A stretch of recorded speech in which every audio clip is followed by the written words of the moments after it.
Hey YouTube, welcome to another episode of News in 2 Minutes, bringing you the news that you need to know every day. Let's begin. Egypt's military-backed leadership has declared a state of emergency after at least 270 people were killed in bloody clashes between security forces and supporters of ousted President Mohamed Morsi and the Muslim Brotherhood.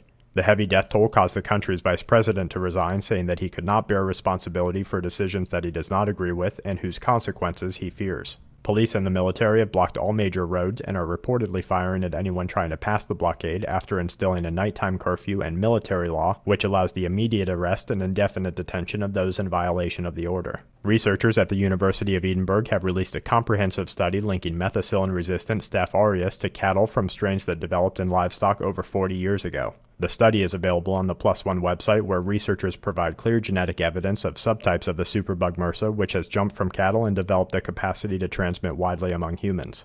The Tokyo Electric Power Company is planning to remove over 400 tons of spent fuel from Unit Number 4 at the Fukushima nuclear power plant, a move that nuclear engineer Arne Gundersen says is extremely dangerous and has the potential to begin a new nuclear reaction.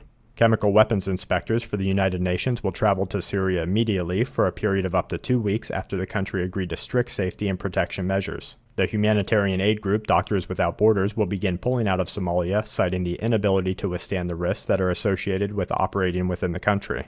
NASA has released an animation of data regarding the Russian meteor that exploded over the country earlier this year, depositing far-reaching dust into the atmosphere. Security forces in the Gulf island nation of Bahrain have begun a preemptive crackdown ahead of nationwide anti-government protests, where demonstrators were calling for greater political freedom.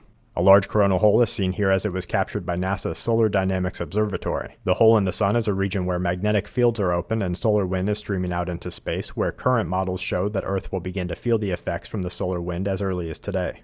And to wrap things up, the Israeli Air Force fired missiles into the Gaza Strip on Wednesday, targeting rocket launching sites. A large fire and possible explosion broke out at a complex in Georgia that disposes of hazardous waste. Locusts are threatening vital cereal crops in Madagascar, and a series of earthquakes ranging from 5.0 to 5.2 struck in Tonga, Alaska, and Indonesia in today's Quake Watch. And that's it for this episode of News in 2 Minutes. Check back tomorrow for more news that the aware need the most.